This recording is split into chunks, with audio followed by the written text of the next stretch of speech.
தேடி ரட்சிக்க பிதா என்னை அனுப்பிடவே ஓடி வந்தேன் மானிடனாய். தேடி ரட்சிக்க பிதா என்னை அனுப்பிடவே ஓடி வந்தேன் மானிடனாய். என்னை நேசிக்கின்றாயா,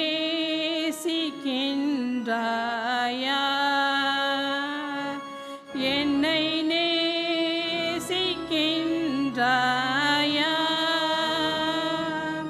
கல்வாரி காட்சியை கண்ட பின்னும் ஏசியாமலிருப்பாயா,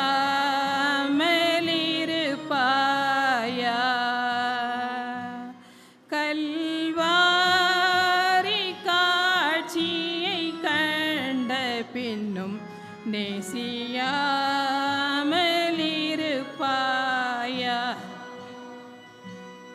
கர்த்தருடைய பரிசுத்த நாமத்துக்கு மகிமை உண்டாவதாக.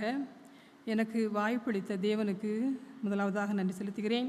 அடுத்து பாஸ்டராவுக்கும் அம்மாவுக்கும் என்னுடைய நன்றி தெரிவித்துக் கொள்கிறேன். அடுத்து சபையின் மூப்பர்களுக்கும் சபை அங்கத்தினர்களுக்கும் என்னுடைய நன்றியை நான் தெரிவித்துக் கொள்கிறேன். எடுத்தவர்கள் வாசிக்கலாம். யோவான் எழுதின சுவிசேஷம் 19ஆம் அதிகாரம் 28வது வசனம்.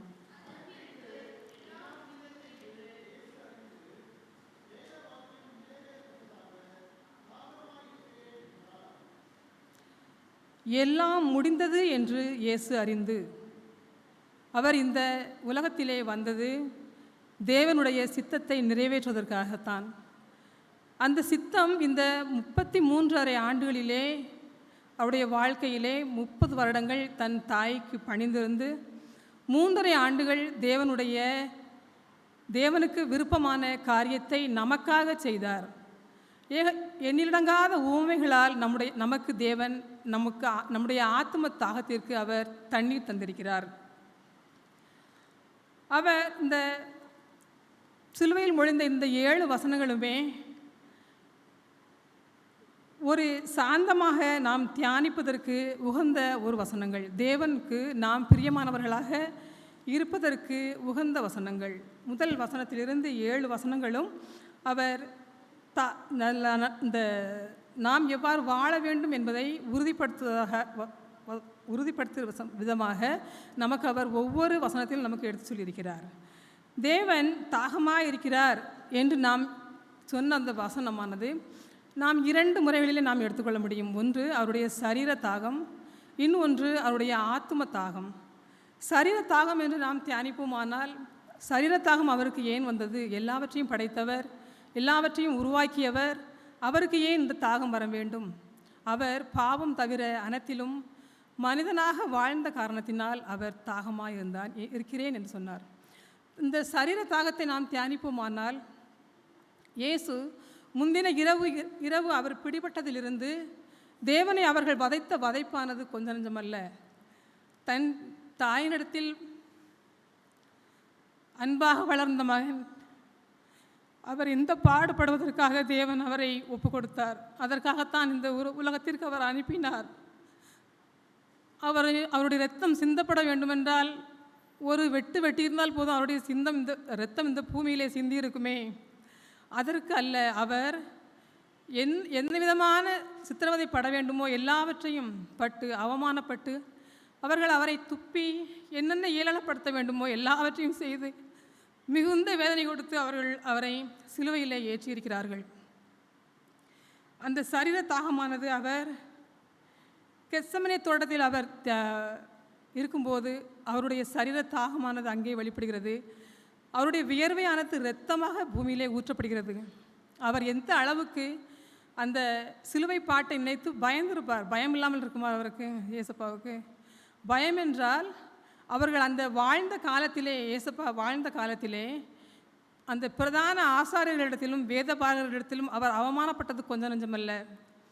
ஒவ்வொரு காரியங்களை அவர் எடுத்து சொல்லும் போதும் அந்த பிரதான ஆசாரியர்களுக்கு அந்த விஷயங்கள் தைக்கும் விதமாக இருக்கும்போதெல்லாம் அவரை கொல்ல வேண்டும் என்றும் அவரை கல்லறிந்திருக்கிறார்கள். அந்த பயம் அவருக்கு எந்த விதமாக அவருடைய இதயத்தில் ஊன்றியிருக்கும்.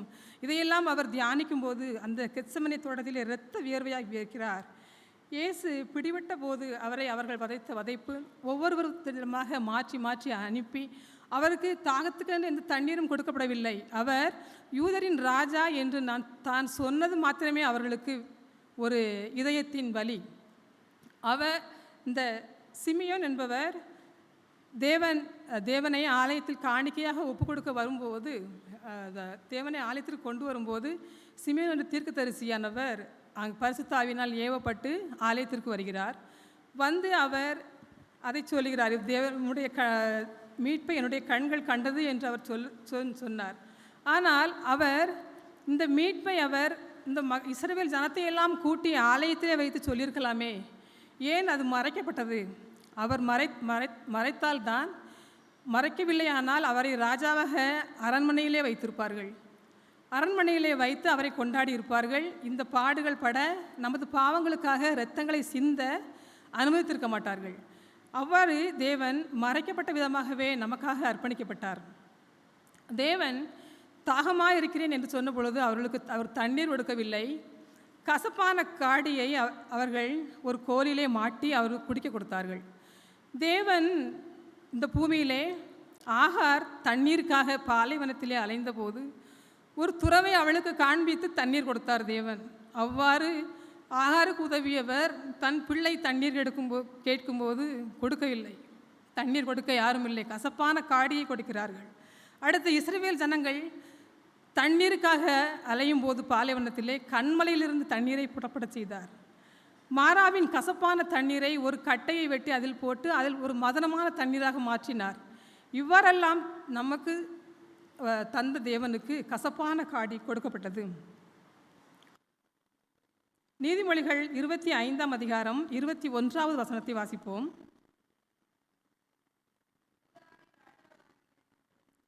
நீதிமொழிகள் 25ஆம் அதிகாரம் 21வது வசனம்.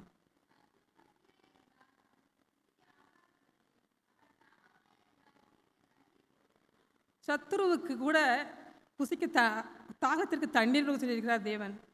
ஆனால் அவருடைய தாகத்தை தணிப்பதற்கு யாரும் இல்லை. அவர் ஒரு தாகத்தின் உச்சியிலும் ஆத்ம தாகத்தின் உச்சியிலுமே இருந்து தன்னுடைய உயிரை அங்கேயே கொடுத்தார். 2 ராஜாக்கள் 4ஆம் அதிகாரம் 8ஆம் வசனத்திலிருந்து 9ஆம் வசனத்தில் வரை எலிசாவை பற்றி சொல்லப்பட்டிருக்கிறது. சூனேமியாள் என்ற ஒரு பெண் எலிசா என்பவரை அறியாதவள். ஆனால் அந்த ஊரிற்கு அவர் வரும்போது அவர் வருகிறார் போகிறார் என்பதை அவள் தெரிந்து கொண்டவளாய், ஆனால் அவர் யாரென்று தெரியாது, ஆனால் அவருடைய நல்லவர் என்று அவள் புரிந்து கொண்டு தன் கணவரிடத்திலே அவருக்கு ஒரு அறையை நாம் இங்கே ஏற்படுத்தி கொடுப்போம், அவர் நம்மிடத்திலே இருந்து வரும்போதும் போகும்போதும் தங்கி நமக்கு இந்த பணியை அவர் செய்யட்டும் என்று ஒரு தாகம் இருதயத்திலே அவர்களுக்கு, பாருங்கள், அன்பின் தாகம். அந்த தாகத்தினாலே அவர்களுக்கு ஒரு வசதியை ஏற்படுத்தி கொடுக்கிறார்கள். அவரும் அவர்களுடைய குறை என்னதென்று அறிந்து அவர்களுக்கு பிள்ளை இல்லாததை அவர் நிவர்த்தி செய்கிறார். அடுத்ததாக ஒரு 8ஆம் அதிகாரம் 1:6 வாசிக்கும்போது அந்த சுனேமியாள் அங்கே பஞ்சம் ஏற்பட போகிறது என்று சொல்லி அவர் பெலிஸ்தருடைய நாட்டிற்கு அவரை அனுப்பி வைக்கிறார். அவர் செய்த அந்த உதவி, யாருமே செய்ய நினைக்காத அந்த உதவியை அந்த மகள் செய்ததினால் அவளுடைய அவர் பிள்ளை கொடுத்தார். அந்த பிள்ளை சுகவீனமாகி இறந்து போனது. பிறகு அந்த பிள்ளையை மீட்டு கொடுத்தார் தேவனிடத்திலே கெஞ்சி. அதன் பிறகாக அவர்கள் வேறு ஊருக்கு அவர்கள் போய் குடியிருக்க போகிறார்கள். அங்கிருந்து அவர்கள் திரும்பி 7 வருடம் பஞ்சத்திற்கு பிறகு தன்னுடைய சொந்த இடத்திற்கு வருகிறாள். அங்கேயும் தேவன் அவருக்காக அந்த ராஜா அவருடைய இடத்தை எல்லாம் வேறு மக்கள் அபகரித்துக் கொள்கிறார்கள். அதை அவர்கள் ராஜாவிடத்திற்கு தெரிவித்து இந்த எலிசாவிற்கு உதவிய மகள் இந்த மகள் என்று அதை சொல்லி அதன் மூலமாக அவர் அவர்களுக்கு கிடைக்க வேண்டிய எல்லாவற்றையும் திருப்பி வாங்கி கொடுக்கிறார்.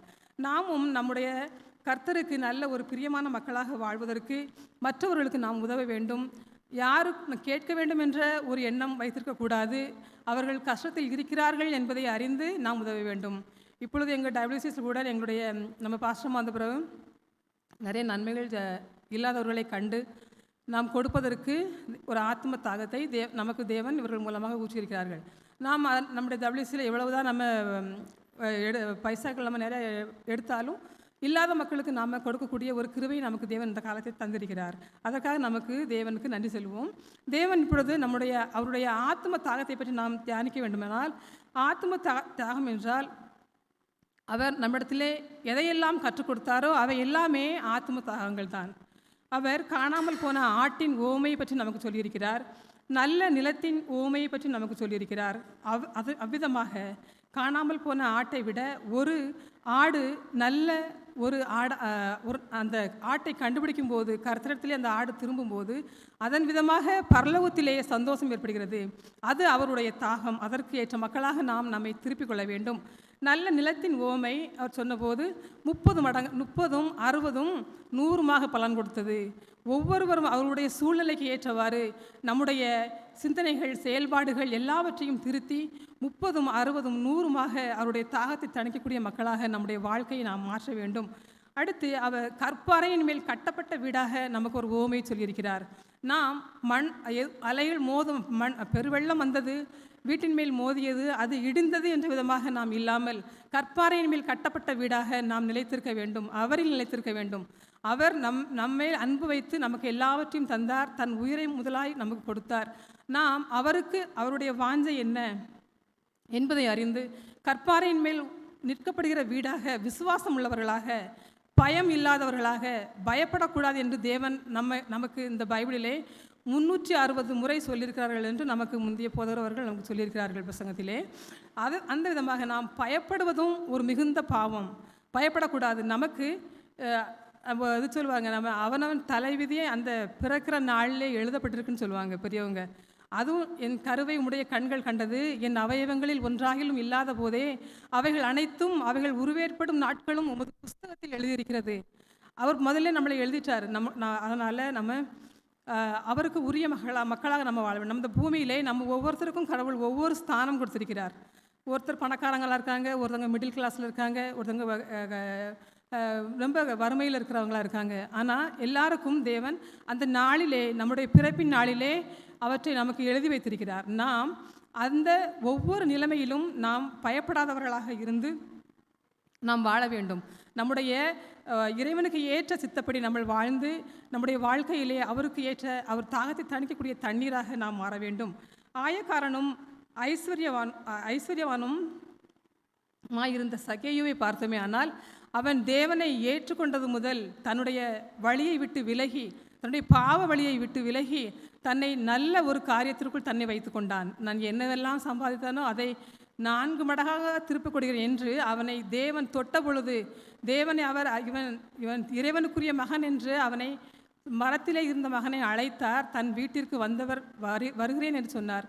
தன் வீட்டிற்கு வந்தவுடனே அவனுடைய ஆத்துமா தொடப்பட்டது. தன்னுடைய ஆத்துமா கழுவப்பட்டு நல்ல ஒரு மகனாக அந்த சகேயு மாறினார்.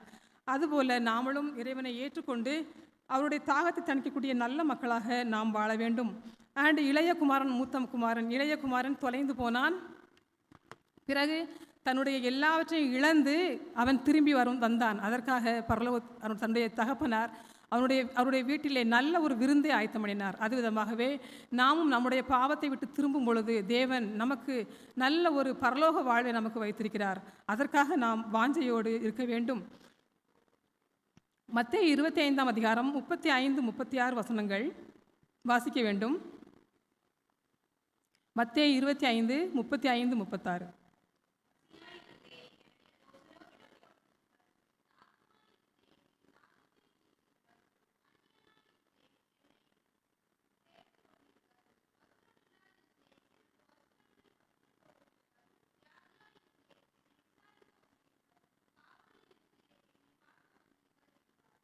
இவ்வளவு கிரியைகளும் அவருடைய தாகங்கள். பசியாயிருந்தேன், கடைசி தீர்வை நாளிலே நமக்கு இவையெல்லாம் நமக்கு முன்பாக வாசிக்கப்படும். நாம் என்னென்ன காரியங்கள் செய்திருக்கிறோம் என்று தேவ சமூகத்தின் முன்னாலே நாம் தீர்வைக்கு உள்ளாகிற நேரத்திலே நமக்கு இவையெல்லாம் அங்கே வாசிக்கப்பட்டு நாம் என்ன காரியங்கள் செய்திருக்கிறோம் என்பதை தேவ சமூகத்தில் நமக்கு அறிவிக்கப்படும். பாதாளம் என்றால் பாதாளத்திற்கு அனுப்பப்படுவோம். தேவ மகிமைக்கு முன்பாக நாம் அவரை ஸ்தோத்திரிக்க பாத்திரம் பெற்றவர்களாக இருந்தால், நாம் இவ்வளவு காரியங்களை நாம் செய்தால் நாம் நல்ல அவருடைய தாகத்தை தீர்க்கிற மக்களாக நாம் வாழ்வோம். பரலோக வாழ்வும் நமக்கு கிடைக்கும். இயேசுவின் முன்பாக, கர்த்தர் முன்பாக நின்று அவரை ஸ்தோத்திரிக்கக்கூடிய கிருபையை நாம் பெறுவோம். இதையெல்லாம் அறிந்து அவருடைய தாகத்தை தணிக்கக்கூடிய மக்களாக நாம் வாழ்ந்து அவருக்காக ஜீவிப்போம். ஆமென்.